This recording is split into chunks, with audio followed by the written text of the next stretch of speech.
Hello students, स्वागत है आपका जागृति क्लासेस लर्निंग ऐप पर। तो प्यारे बच्चों, हम पढ़ रहे थे मॉडर्न फिजिक्स का पहला चैप्टर प्रकाश विद्युत प्रभाव। नाम से ही क्लियर है, प्रकाश है, विद्युत है और उसका प्रभाव है। तो इन तीन चीज़ों के तालमेल से प्रकाश, विद्युत और प्रभाव के बारे में अपन ने शुरुआती दौर में कल पिछली कक्षा में देखा था कि विभिन्न परिभाषाएं, कार्यफलन, दहली आवृत्ति और उसके अलावा विभिन्न जो इलेक्ट्रॉन उत्सर्जन करने की विधियां होती है, तापायनिक उत्सर्जन, क्षेत्र उत्सर्जन, द्वितीयक उत्सर्जन, प्रकाश विद्युत प्रभाव उत्सर्जन आदि कई तरह के उत्सर्जन देखे थे। और देखा था कि किस तरह से धातु की सतह से इलेक्ट्रॉन को निकालने के लिए एक मिनिमम ऊर्जा की आवश्यकता होती है। उस मिनिमम ऊर्जा को कार्यफलन कहते हैं। तो प्रकाश विद्युत प्रभाव के बारे में देखें तो सबसे पहले अपन डायग्राम से शुरू करते हैं। ये अपना जो बेसिक प्रयोग का एक्सपेरिमेंट है जो बुक में दे रखा है वो प्रायोगिक सेटअप है। ये क्या है भाई? प्रकाश विद्युत प्रभाव, प्रकाश विद्युत प्रभाव प्रयोग का सेटअप है। प्रयोग का क्या है भाई? सेटअप। इस तरह से प्रयोग सेट होता है। क्लियर? तो इसका सेटअप है। देखिए क्या है कि प्रकाश कुंज आएगा। प्रकाश कुंज किससे आएगा भाई? सूर्य देवता से। मान लो सूर्य देवता है। क्लियर? ये सूर्य देवता से प्रकाश आया भाई। प्रकाश मैं आपको शुरू में बता चुका हूँ, अलग अलग तरह के लोगों के द्वारा अलग अलग माना जाता है। ये प्रयोग जो है यह सिद्ध करता है कि प्रकाश की प्रकृति कण जैसी है। ये सूर्य देवता है, सूर्य देवता से प्रकाश आ रहा है। तो प्रकाश की ऊर्जा जो होगी, सुनिएगा ध्यान से, प्रकाश से दो चीज़ें मिलेगी अपने को। एक है, दो चीज़ें होगी सूर्य के प्रकाश में। एक होगी आवृत्ति और एक होगी तीव्रता। दो चीज़ों को सुनना, ठीक है? आवृत्ति जो सीधा सीधा है, ऊर्जा से लेना देना है, E बराबर एच न्यू। आवृत्ति का सीधा सीधा किससे लेना देना है? E बराबर एच न्यू। किससे लेना देना है? ऊर्जा से लेना देना है। किससे लेना देना है भाई? E बराबर एच न्यू का ऊर्जा से लेना देना है। मतलब आवृत्ति का सीधा सीधा ऊर्जा से लेना देना है। मतलब आवृत्ति अगर परिवर्तित होगी सूर्य के प्रकाश की, या सूर्य से आने वाले प्रकाश की आवृत्ति, या ये प्रकाश बेसिकली मैं सूर्य मान रहा हूँ, आप टॉर्च वॉर्च बल्ब कुछ भी ले सकते हो। तो आवृत्ति बराबर E बराबर एच न्यू, ये सूत्र अपने को पता होना चाहिए। E बराबर एच न्यू, जहाँ H या E ऊर्जा, H क्या है? H है प्लांक स्थिरांक। क्या है भाई? प्लांक स्थिरांक। अब इसके मान याद रखने होते हैं, रखो भाई। 6.034 इंटू 10 की घात माइनस का 34। तो H जो है प्लांक स्थिरांक है। प्लांक स्थिरांक का मान कितना होता है? तो 6.034 इंटू 10⁻⁻34। ये बात तो आपको क्लियर दिमाग में, आपके भेजे में, मस्तिष्क में घुस जानी चाहिए भाई। क्लियर सी बात है बच्चों, इसमें कोई सोचना नहीं है। ई का, एच का जो मान है वो आपके दिमाग में अच्छे से बैठ जाना चाहिए।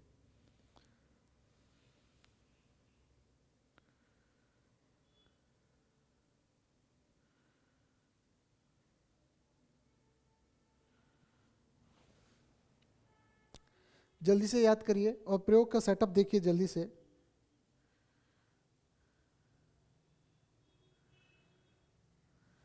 क्लियर? तो ये हो गया भाई। अब तीव्रता की बात करें तो तीव्रता क्या है? यहाँ पे देखिए, तीव्रता है, सुनिएगा, नंबर ऑफ फोटॉन्स। क्या है? फोटॉन की संख्या। नंबर ऑफ फोटॉन्स मतलब फोटॉन्स की संख्या। क्लियर? ये ध्यान रखिएगा, नंबर ऑफ फोटॉन्स। तीव्रता बड़ी मतलब फोटॉन्स। तो दोनों चीज़ों को समझाता हूँ। देखो, आवृत्ति है ऊर्जा। आवृत्ति कह दो कि आवृत्ति बढ़ेगी तो ऊर्जा बढ़ेगी, ऊर्जा बढ़ेगी तो आवृत्ति बढ़ेगी प्रकाश की। E बराबर एच न्यू। क्लियर? अब मात्रक की बात करें तो मात्रक आपको पता है, ये है प्रति सेकंड, ठीक है? और ये है जूल। जूल है और ये प्रति सेकंड है। तो सेकंड जो है बट्टे में है और सेकंड इधर चला जाएगा तो ये JS, जूल सेकंड, ऐसे कुछ बोल सकते हैं, ठीक है? कोई मतलब नहीं है मात्रक के। अब इधर देखिए, नंबर ऑफ फोटॉन्स की बात करें, ये इंपॉर्टेंट है। देखो, मैं चीज़ें बता रहा हूँ, बड़ा ही इंटरेस्टिंग पढ़ाऊंगा। ये चैप्टर मज़ा आ जाएगा आपको, पूरा का पूरा ऐसे इंटरेस्टिंग, मतलब रसगुल्ला खाने में जो मज़ा नहीं आता ना, उससे ज़्यादा मज़ा ये चैप्टर पढ़ने में आएगा। ध्यान से देखिएगा, बड़ा आसान चैप्टर है। तीव्रता जो है नंबर ऑफ फोटॉन्स है। मैंने कहा तीव्रता क्या है, तो बता दूं। मैंने एक टॉर्च को दीवार पे मारा तो दीवार के कुछ पोर्शन पे लाइट आई, मतलब वो लाइट आ रही है, मतलब वो क्या हो रहा है, फोटॉन्स जा रहे हैं। क्या जा रहे हैं? फोटॉन्स जा रहे हैं। जहाँ जहाँ फोटॉन जा रहे हैं वहाँ हमारा प्रकाश आ रहा है दीवार पे। अब मैंने क्या किया, उस टॉर्च के आधे पोर्शन पे अपना हाथ रख दिया, तो क्या अब उतना प्रकाश मिलेगा दीवार पे? नहीं मिलेगा। अब प्रकाश मैंने अगर आधे ढका तो वहाँ पे भी अब आधा प्रकाश मिलेगा। वो जो आधा प्रकाश मिलेगा उसको कहते हैं फोटोन आधे हो गए। क्या हो गए? फोटोन आधे हो गए। मतलब पहले 100 फोटोन जा रहे थे तो मैंने आधा ढक दिया, तो 50 फोटोन जा रहे हैं। ये जो 50 फोटोन है या 100 फोटोन है, ये है तीव्रता। बात है समझ में? मतलब पहले तीव्रता ज़्यादा है, अब तीव्रता आधी हो गई है। क्लियर भाई? तो ये आपको ध्यान रखना है कि तीव्रता जो है नंबर ऑफ फोटॉन्स है। क्लियर? ये आपको ध्यान रखना है।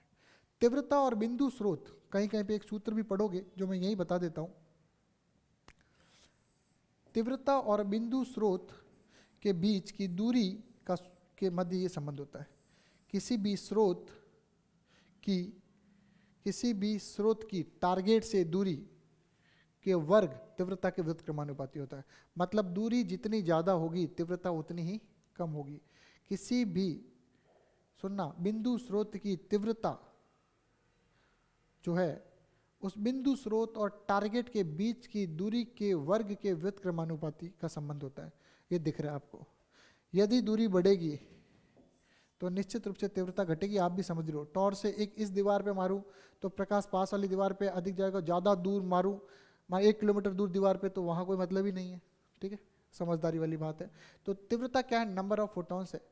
जितनी तीव्रता बढ़ेगी मतलब नंबर ऑफ फोटॉन्स बढ़ेंगे। ठीक है, अब ये आया, इस धातु की सतह से टकराया तो मैंने आपको बताया सीधी सीधी पहली शर्त टकराने की, अगर इसकी ऊर्जा एच न्यू है, ई बराबर एच न्यू है, तो सीधी सीधी बात है इसका कार्यफलन इस सतह का मैंने बताया था जिससे निकालना फाई, कार्यफलन बराबर एच न्यू नॉट है। अगर इसे इलेक्ट्रॉन निकालने हैं तो शर्त क्या है? E is greater than phi. Clear? E ज़्यादा होना चाहिए फाई से, या मैं कह सकता हूँ आवृत्ति जो है निरोधी आवृत्ति जो है दहली आवृत्ति से अधिक होनी चाहिए। क्लियर? इस शर्त में जब इसकी आवृत्ति इसकी दहली आवृत्ति इस धातु की सतह की दहली आवृत्ति से अधिक होगी तो ही इलेक्ट्रॉन निकलेगा। ये सब इलेक्ट्रॉन निकल रहे हैं। क्लियर? इसको बोल दिया सी कैथोड, इसको बोल दिया ए एनोड। इस तरह से जोड़ दिया। अब आगे कहानी देखते हैं क्या है। दोनों को जोड़ दिया। अब देखिए यहाँ पे द्विमार्गी कुंजी है। क्लियर? अब देखिए ध्यान से, यहाँ से एक क्या लगा दिया, अमीटर, और यहाँ लगा दिया एक वोल्ट मीटर। क्लियर कहानी? ठीक है, ठीक है। इस प्रायोगिक सेटअप को देखने की कोशिश करिएगा। ऊपर से तो चलो आप कुछ नहीं, ऐसे क्रॉस में लाना है, कोई दिक्कत नहीं है। ऊपर से तो आपको ऐसे क्रॉस में लाना है तो आप इसको ऐसे ला सकते हो, उससे कोई फर्क नहीं पड़ता। यहाँ पे देखिए क्या कर रहे हैं, इधर लगाया अमीटर और इधर लगाया वोल्ट मीटर। क्लियर? ये हो गया कहानी। भले किधर भी लगा दो, इसी रास्ते में लगा दो। ठीक है, या इसको बैक करते हैं, अमीटर थोड़ा सा इधर, और ये हो गया वोल्ट मीटर। क्लियर? ठीक है, अब अपन क्या करेंगे, एक सेल लगाया और इसके एक सामने एक प्रतिरोध लगाया। क्लियर? एक सेल लगाया और उसके सामने क्या लगाया, एक प्रतिरोध लगाया, और यहाँ से मैंने इसको रियोस्टेट बना दिया। क्या बना दिया? रियोस्टेट, ताकि यहीं से मैं कम ज़्यादा करके इस ईएमएफ को कम ज़्यादा कर पाऊँ। ये ईएमएफ है, ये रियोस्टेट है धारा नियंत्रक, ये वोल्ट मीटर है, वो अमीटर है। क्लियर? ये अमीटर है।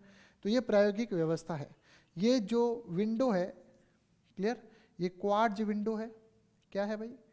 Quartz window. सुनते जाना भाई प्रयोग को पूरा। क्वार्ट्ज का विंडो है, क्वार्ट्ज खिड़की, ठीक है। खिड़की वह होती है जिससे प्रकाश प्रवेश करता है, तो क्वार्ट्ज विंडो, ताकि इससे प्रकाश अंदर आए लेकिन बाहर नहीं जाए। ये पूरा का पूरा जो ट्यूब है ये वैक्यूम है।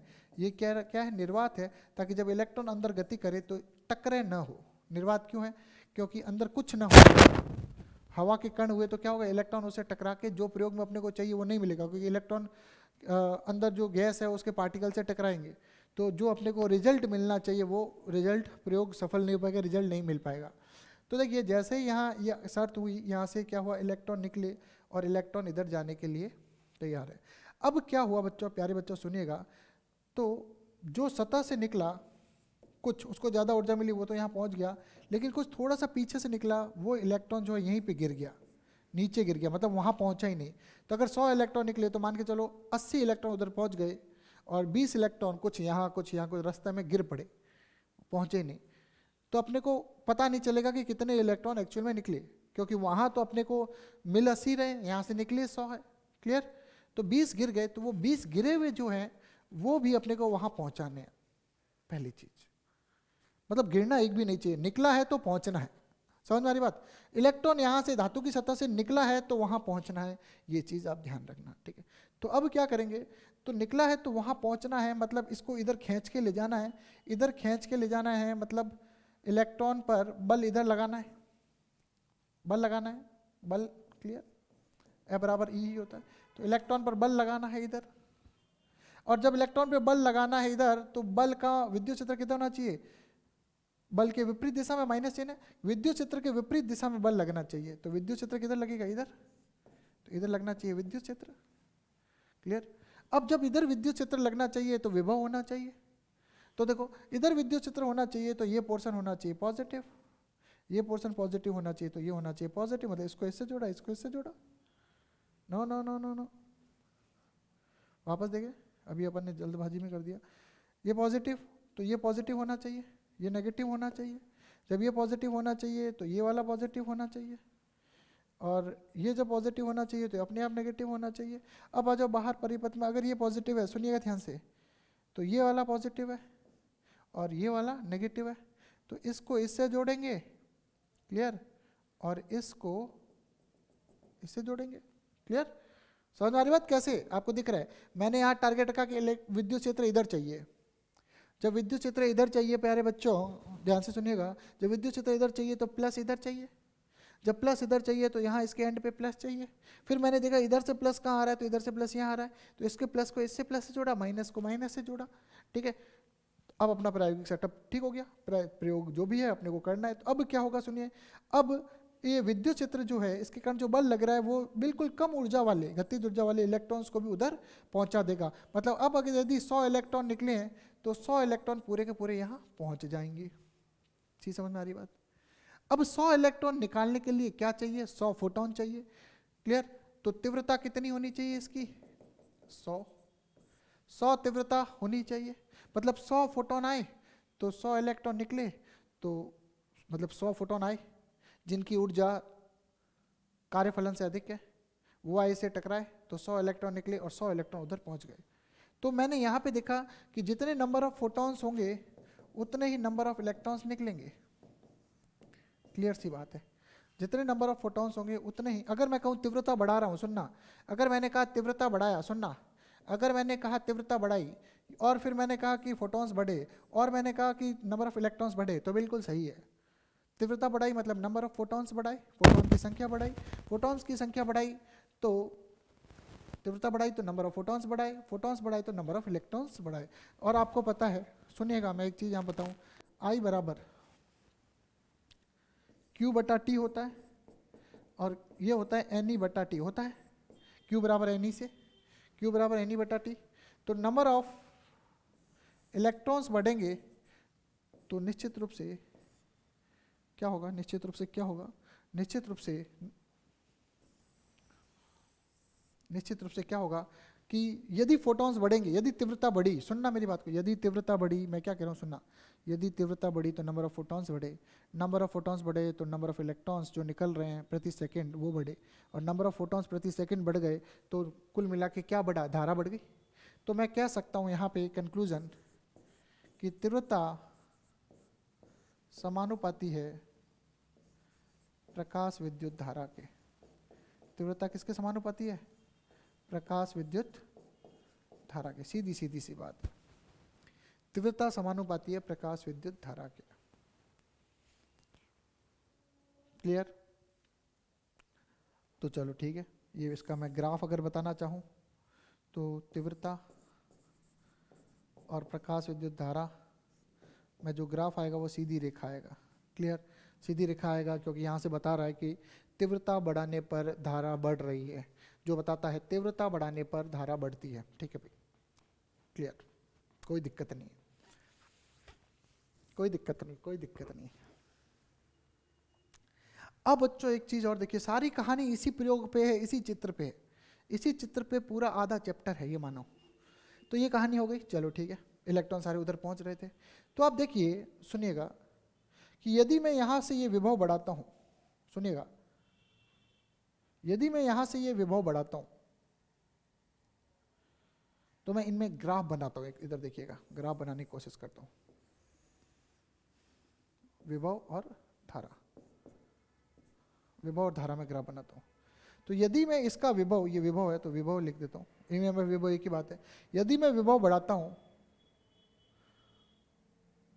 सुनिएगा, मैं सुनिएगा वापस बोल रहा हूँ, यदि मैं इधर का विभव बढ़ाता हूँ तो निश्चित रूप से विद्युत क्षेत्र बढ़ता है, और अगर विद्युत क्षेत्र बढ़ता है तो बल बढ़ता है, बल बढ़ता है तो त्वरण बढ़ता है, त्वरण बढ़ता है तो त्वरित होता है, तो एक प्लेट से दूसरी प्लेट में पहुँचने में समय कम लगता है, और समय कम लगता है तो I बराबर Q बट्टा T से, सुनिएगा ध्यान से, Q बट्टा T से समय यदि कम लगता है तो भी थोड़ी धारा बढ़ती है। मैंने क्या बोला, वापस देखिए, मैंने बोला कि यदि विभव बढ़ता है तो विद्युत क्षेत्र बढ़ता है, विद्युत क्षेत्र बढ़ता है तो बल F बढ़ता है, बल F बढ़ता है तो त्वरण बढ़ता है इलेक्ट्रॉन का, और इलेक्ट्रॉन अगर त्वरित होता है, ज़्यादा त्वरित होता है तो वो कम समय में दूसरी प्लेट पर पहुँच जाता है, और यदि एक प्लेट से दूसरी प्लेट में पहुंचने में बहुत कम समय लगता है तो I बराबर Q बट्टा T से यदि T कम होता है तो भी धारा बढ़ती है। तो थोड़ी देर के लिए ये विभव, सुनना, ये विभव और धारा संबंधित है, बहुत कम संबंधित, क्या ज़्यादा नहीं है, बहुत कम। ज़्यादा इससे संबंधित कराना होता तो फोटोन की जरूरत नहीं थी, सीधा करंट मार दो वैसे बह जाता। ठीक है, तो ये चीज़ तो हो गई क्लियर, बात समझ में। तो I और V के मध्य, सुनिएगा ध्यान से, I और V के मध्य अगर अपन कुछ ग्राफ बनाना चाहे प्यारे बच्चों, I और V के मध्य अपन ग्राफ बनाना चाहें तो I और V के मध्य ग्राफ कैसा बनेगा, ध्यान से देखिएगा।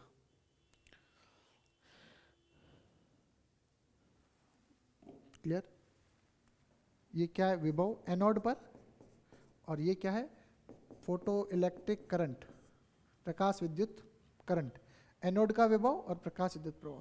तो इसका कुछ ग्राफ जो है वो कुछ इस तरह का बनेगा, देखो, मतलब थोड़ा सा पहले बढ़ेगा, सुनेगा, थोड़ा सा पहले बढ़ेगा और फिर क्या हो जाएगा, संतृप्त हो जाएगा। मतलब देखो, विभव बढ़ा, धारा बढ़ी, फिर एक लेवल के बाद धारा संतृप्त हो गई। अब मान के चलो कितना ही विभव बढ़ा दो, कोई एक चीज एक मिनिमम समय तक पहुंच सकती है, उससे कम क्या होगा, माइनस में तो समय लगेगा नहीं भाई, ज़्यादा से ज़्यादा 0 सेकेंड या 0.0, मतलब 10 की घात -8 सेकेंड मिनिमम समय में पहुंच गया, उससे ज़्यादा तो क्या होगा। तो विभव बढ़ाने से, सुनिएगा यहाँ से, विभव बढ़ाने से धारा बढ़ी बढ़ी बढ़ी बढ़ी बढ़ी बढ़ी, एक लेवल पे आने के बाद धारा क्या हो गई, संतृप्त हो गई। क्या हो गई, संतृप्त। तो ये ग्राफ आपको ध्यान रखना है, क्लियर, मैं बताऊंगा आपको, ठीक है। और इधर का विभव जो होगा पॉजिटिव होगा और इधर का विभव नेगेटिव होगा, उसके बारे में बताऊंगा।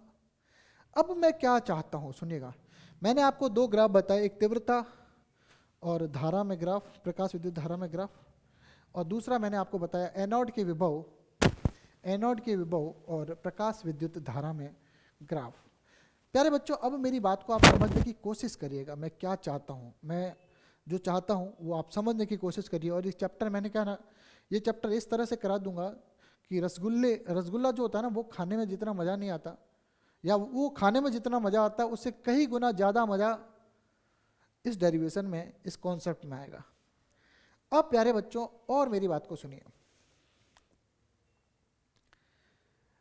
आगे मैं ये बात करता हूं कि अब मैं क्या चाहता हूं, अब मैं कुछ अलग चाहता हूं। वैज्ञानिक है, देखो वैज्ञानिक है, उनके दिमाग में आता है ऐसा है तो ऐसा है, ऐसा है तो ऐसा है।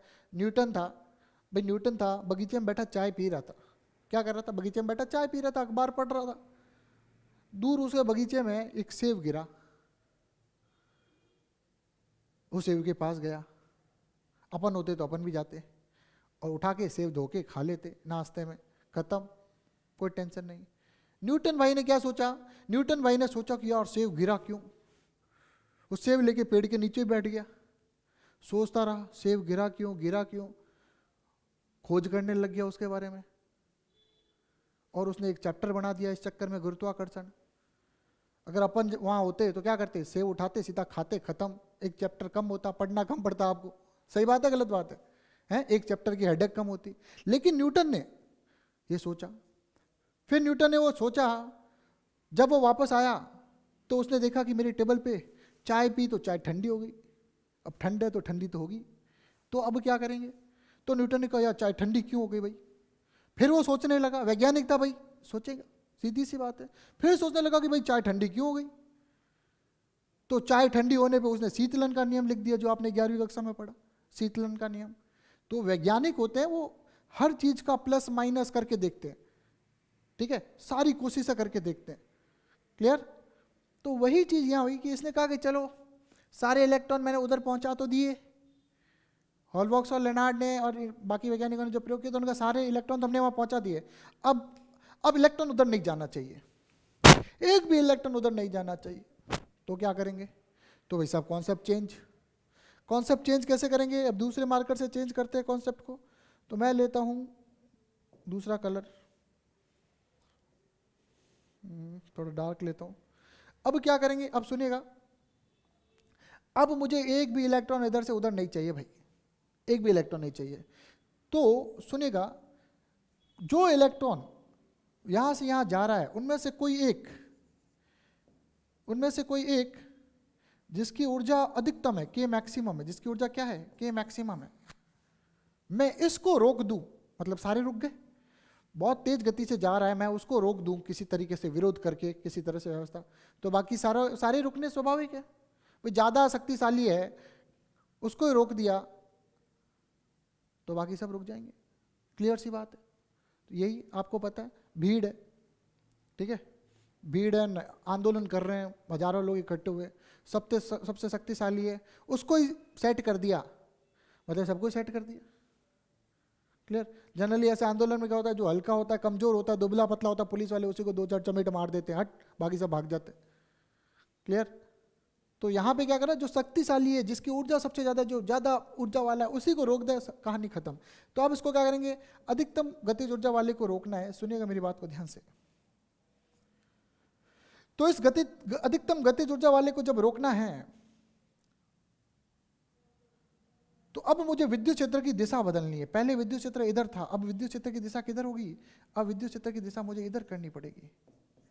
जब विद्युत क्षेत्र की दिशा मुझे इधर करनी पड़ेगी तो मुझे ये प्लस करना पड़ेगा, ये प्लस करना पड़ेगा, अब ये प्लस करना पड़ेगा, और इसको माइनस, इसको माइनस करना पड़ेगा।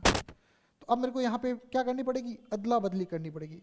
यहाँ लगा होता है दिक् परिवर्तक, मान लो अब दिक् परिवर्तक कुंजी, जिसकी दिशा बदल सकती हो, दिक् परिवर्तक कुंजी लगी होती है, ठीक है।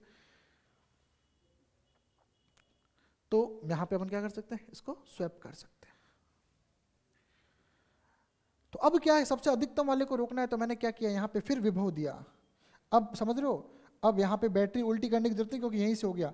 नॉर्मली अपन अगर साधारण सा डायग्राम बनाते तो अपन क्या करते, इसको हटा के इसको नेगेटिव और इसको प्लस कर देते, सीधा जोड़ना होता तो। क्लियर। पर यहाँ पे यही सिस्टम में दिक् परिवर्तक से ही हो जाएगा, कोई दिक्कत नहीं है, ठीक है। तो अब यहाँ पे विभव जो है पहले से माइनस किया, ऋणात्मक विभव, याद रखना ऋणात्मक विभव। इस पे जब ऋणात्मक विभव आरोपित किया तो विद्युत क्षेत्र की दिशा बदली, और उससे अधिकतम गतिज ऊर्जा वाले पे भी विपरीत दिशा में बल लगा, और विपरीत दिशा में जब बल लगा तो इलेक्ट्रॉन वहाँ पहुँच नहीं पाया और वो इधर ही रुक गया। तो इसको अपने धारा को रोक दिया। इस तरह से अपने प्रकाश विद्युत धारा को रोक दिया, किससे, ऋणात्मक विभव से। किससे, ऋणात्मक विभव से। क्या किया, धीरे धीरे सुनिएगा, परिवर्तित किया, और इसके सहायता से इस ओवरऑल जो विभव है ऋणात्मक विभव, उसको धीरे धीरे बढ़ाया। यहाँ जो ऋणात्मक विभव आएगा उसको धीरे धीरे बढ़ाया। मान के चलो 1 वोल्ट रखा, 2 वोल्ट रखा, 3 वोल्ट, 3.5 वोल्ट रखा, 3.5 में रुक गया सब। अब 3.5 वोल्ट ऋणात्मक में सब रुक गया, तो 4 में तो रुकेगा ही ना, 5 में भी रुकेगा। तो मैटर क्या करता है, न्यूनतम। तो वर्ड यहाँ ध्यान रखना, शब्द ध्यान रखना परिभाषा के। एक मैंने बोला ऋणात्मक विभव, क्योंकि मैंने बदला है उसको, दिशा बदली है। एक मैंने बोला न्यूनतम, ठीक है, और एक मैंने प्रकाश विद्युत धारा को रोकना है। तो इन सब से एक परिभाषा बनती है निरोधी विभव। इस विभव को क्या बोला गया, इस ऋणात्मक विभव को निरोधी विभव क्या बोला गया भाई, निरोधी विभव। साधारण शब्दों में देखें तो इसकी परिभाषा मैं आपको टुकड़ों में बताने की कोशिश करता हूं कि ऋणात्मक विभव, पहला ऋणात्मक विभव, दूसरा न्यूनतम वर्ड आ गया, और इसमें प्रकाश विद्युत धारा क्या हो जाए, जीरो हो जाए। शॉर्ट में प्रकाश विद्युत धारा क्या हो जाए, जीरो हो जाए।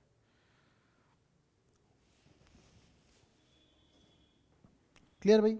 यहां तक आप एक बार प्रयोग को देखो भाई, मैंने क्या क्या चीजें बता दी आपको, दिमाग में आप सेट कर लो भाई।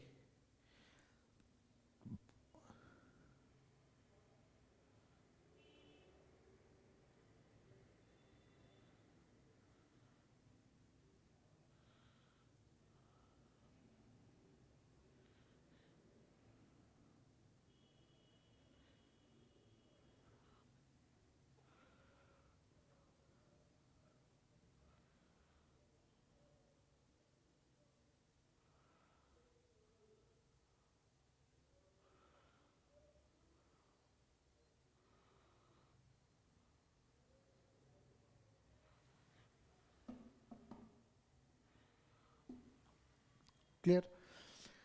तो देखिए धारा रुक गई, तो धारा रुक गई, अभी धारा इतनी तो थी ही, अब धारा रुक गई, तो इसका मैं ग्राफ जब बनाऊंगा आगे नेगेटिव के लिए, तो ध्यान से देखना ग्राफ कुछ यूं बनेगा, ध्यान से देखना ऐसे, ये हो गया V नॉट, और ये है नेगेटिव का विभव, इसको कहते हैं निरोधी विभव। तो अब आपको ग्राफ भी समझ में आ गया होगा कि ये ग्राफ इस तरह से आया है। ये ग्राफ अपने काम का है प्यारे बच्चों, ये ग्राफ अपने काम का है। ध्यान से रखना, इसी पे आधारित कई ग्राफ बने हुए हैं। तो यहाँ पे एक अपना नया शब्द आया, निरोधी विभव। तो निरोधी विभव एक महत्वपूर्ण परिभाषा है जो अपने को पढ़नी है। तो देखिए निरोधी विभव के बारे में चर्चा करते हैं। निरोधी विभव या इसको कहते हैं अंतक विभव, अंतक विभव, कभी इंग्लिश में इसको कहते हैं स्टॉपिंग पोटेंशियल, नाम से क्लियर है, स्टॉप करने वाला potential, stopping potential, stopping potential. तो निरोधी विभव क्या है?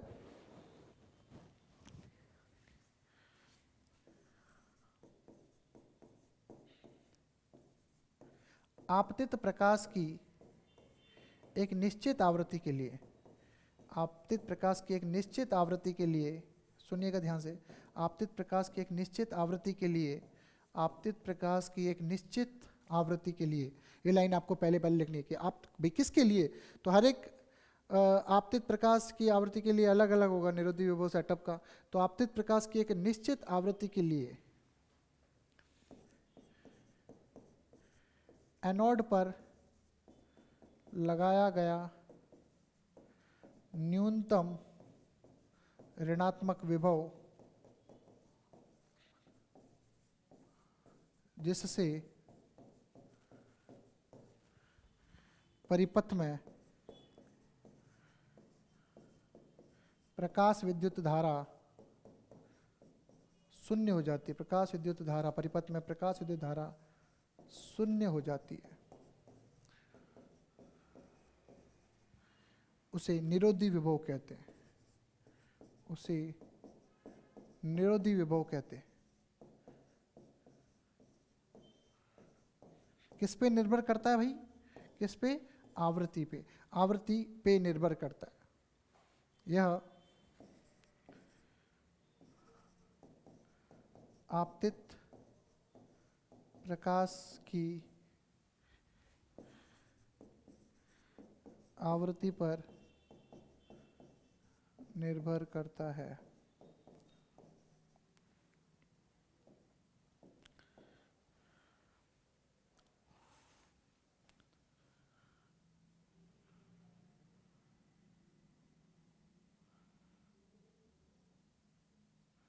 अतः इसमें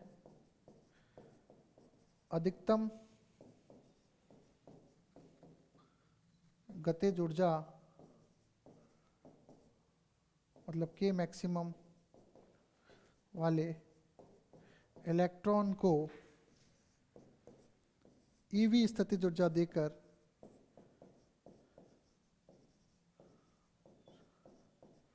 देकर रोका जाता है। के मैक्सिमम वाले इलेक्ट्रॉन को क्या ईवी स्थितिज ऊर्जा उसको देकर या उसमें ईवी स्थितिज ऊर्जा उत्पन्न करके, ठीक है, रोका जाता है। अर्थात मैं साधारण शब्दों में बोला, अर्थात मैं कह सकता हूँ कि जो मैक्सिमम है वो हो जाएगा EV0। क्लियर? और यहाँ लिख देता हूँ, इसे V0 से प्रदर्शित करते हैं, V0 से प्रदर्शित, इसे V0 से प्रदर्शित करते हैं। ठीक है, राइटिंग पे मत जाना प्यारे बच्चों, राइटिंग मेरी बहुत बढ़िया है लेकिन यहाँ थोड़ा फास्ट कराना पड़ता है लिखने में इस डिजिटल बोर्ड पे, इसलिए अगर आराम से लिखूंगा तो एक पेज ही भर पाऊंगा पूरी क्लास में। ठीक है, तो अतः इसमें अधिकतम गतिज ऊर्जा जो है के मैक्सिमम वाले इलेक्ट्रॉन को ईवी स्थितिज ऊर्जा देकर रोका जाता है। आपको पता है स्थितिज ऊर्जा का सूत्र क्या होता है, मैं यहाँ बता देता हूँ। स्थितिज ऊर्जा U बराबर कितनी होती है, QV, और यहाँ पे आपको पता है Q की जगह क्या है, EV, Q की जगह E है क्योंकि इलेक्ट्रॉन है। तो यहाँ तक मैं आपको निरोधी विभव के बारे में, निरोधी विभव, अंतक विभव, ये भी इंपॉर्टेंट परिभाषा है, ध्यान रखना। तो के मैक्सिमम बराबर EV0। ठीक है, यहाँ तक मेरे हिसाब से आपको कोई तकलीफ नहीं होनी चाहिए। और के मैक्सिमम को अपन क्या लिख सकते हैं, हाफ mv² बराबर EV0। तो आपको पता है कि यहाँ v क्या है, वेग है, m बता देता हूँ, e क्या है, e है इलेक्ट्रॉन का आवेश, E है इलेक्ट्रॉन का आवेश, m है इलेक्ट्रॉन का मास, द्रव्यमान, V है इलेक्ट्रॉन का वेग। ये सारी कहानी मैंने बता दी आपको। ठीक है, तो ये अपन ने निरोधी विभव कवर कर लिया। मेरे हिसाब से आपको कोई दिक्कत है नहीं, तो मैंने आपको ग्राफ के बारे में बता दिया। इसके बाद मैं बच्चों एक चीज़ और आपको बताना चाहता हूँ, सुनिएगा। ये है महत्वपूर्ण ग्राफ। आगे जो प्रयोग अपन ने किया था उसी प्रयोग पे आधारित ये विभिन्न ग्राफ है जो अपने सिलेबस में है, और ये ग्राफ जो है अपने को काफ़ी कुछ बताते हैं। तो इस ग्राफ को बताने से पहले मैं आपको कुछ ट्रिक बताऊंगा, उस ट्रिक के आधार पे अपन इसको करेंगे तो अपना काम बन जाएगा। तो एक ट्रिक आपको ध्यान रखनी है, ध्यान से सुनना। मैं ट्रिक, ये मेरी बनाई हुई ट्रिक है भाई, और आपको ये ट्रिक कहीं नहीं मिलेगी, ये सिर्फ मैंने ट्रिक बनाई है। ठीक है, ट्रिक किस लिए बनाई है, चीज़ों को आसान करने के लिए। ये ट्रिक है, इससे आपके काफ़ी सारे मतलब 20-30% चैप्टर कवर हो जाएगा। मैंने बनाई है मेरी सहूलियत से। देखो ट्रिक होती है, ट्रिक कभी कोई स्टैंडर्ड नहीं होती है। अगर ट्रिक स्टैंडर्ड होती तो किताबों में छप जाती शुरू में, क्लियर। लेकिन ट्रिक कोई स्टैंडर्ड नहीं होती है, लेकिन हाँ चीज़ों को आसान ट्रिक के माध्यम से किया जा सकता है। बाकी बेसिक पे ध्यान देना जरूरी है। तो ट्रिक की बात करें यहाँ पे, तो प्यारे बच्चों सुनिएगा, मैंने कहा I depends on I, clear. मैं कहता हूँ, मैं ये कह दूँ, मैं समानुपाती भी नहीं लिख रहा, ठीक है। I depends on I, clear. मतलब I बढ़ेगा तो दूसरा I बढ़ेगा, ठीक है। समानुपाती नहीं लगाता, मैं समानुपाती लगाऊंगा तो आप कंफ्यूज हो, चलो लगा ही लेता हूँ, यहाँ तो लगा ही सकता हूँ। I डिपेंड्स ऑन I, ठीक है, मैंने अपनी तरीके से बनाया वैसे। I डिपेंड्स ऑन I, ठीक है। और मैंने कहा V जो है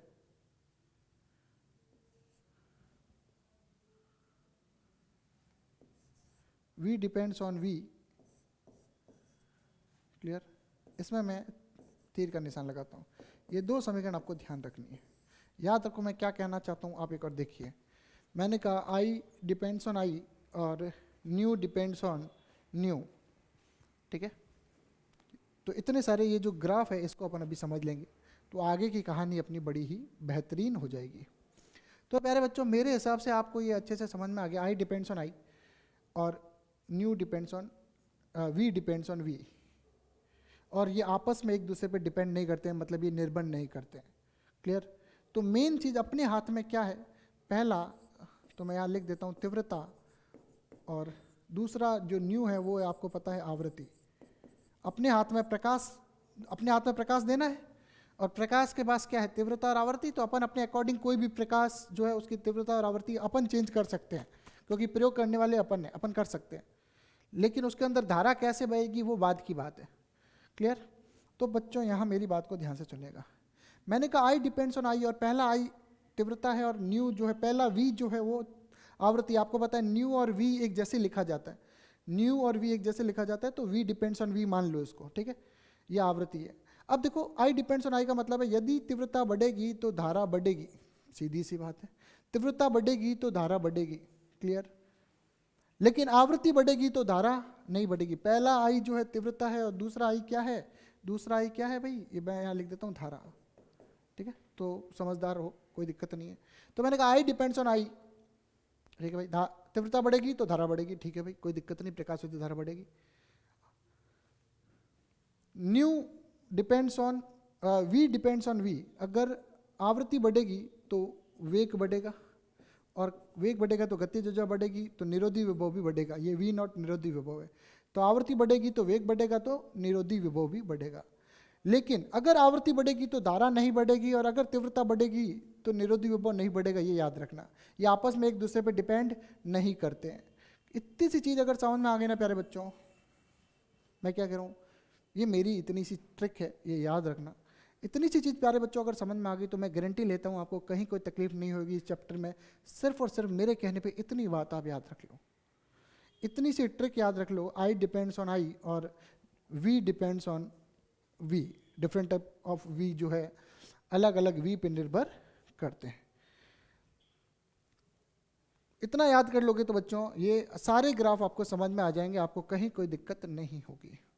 अब यहाँ पे चीज़ें क्या क्या है आपको पता है, देखो आई है, मतलब आई मतलब तीव्रता है, ठीक है भाई, तीव्रता है और धारा है,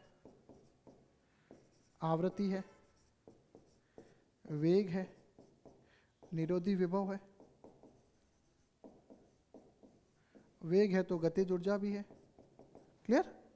तो ये आप ये देखो, क्लियर, इतनी सारी चीजें ये हो गया। इसके बाद एक और चीज है क्या, एनोड विभव, ठीक है, एनोड विभव। देखो निरोधी विभव एक अलग चीज है, एनोड विभव एक अलग चीज है, ध्यान रखना। एनोड विभव जो अपन बाहर से लगा रहे तो उसका थोड़ा बहुत तो धारा पे फर्क पड़ेगा ही, तो एक छोटा सा ये आप अलग से, इनमें मैंने एनोड विभव और धारा में आपको ग्राफ बता दिया।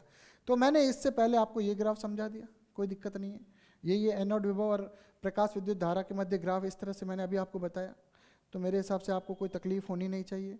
फिर मैंने प्रकाश विद्युत प्रभाव और तीव्रता में मैंने आपको ये ग्राफ बता दिया। प्रकाश विद्युत प्रभाव में विद्युत धारा और तीव्रता के मध्य आपको मैंने ये ग्राफ बता दिया, ठीक है। अब इधर देखिए, मैंने कहा, देखो सुनना, मैंने कहा ये निरोधी विभव एक दूसरे पर डिपेंड करते हैं, आवृत्ति और निरोधी विभव एक दूसरे पर डिपेंड करते हैं। तो ये जो आपस में एक दूसरे पर डिपेंड करते हैं तो सीधी रेखा आ गई, आवृत्ति और निरोधी विभव की ग्राफ कैसा आया, इस तरह से सीधी रेखा, क्लियर। इसको आगे और भी पढ़ेंगे, लेकिन अभी आपको मानना है कि सीधी रेखा, ये भी ग्राफ कैसा आया, सीधी रेखा। ये यहाँ से थोड़ा सा छूट के फिर ऐसे सीधी रेखा, ये एक धातु के लिए और ये दूसरे धातु के लिए। ऐसा क्यों हुआ ये आगे और विस्तृत से पढ़ेंगे, अभी आपको ध्यान रखना है इतना ही, इसकी व्याख्या मैं बाद में करूँगा।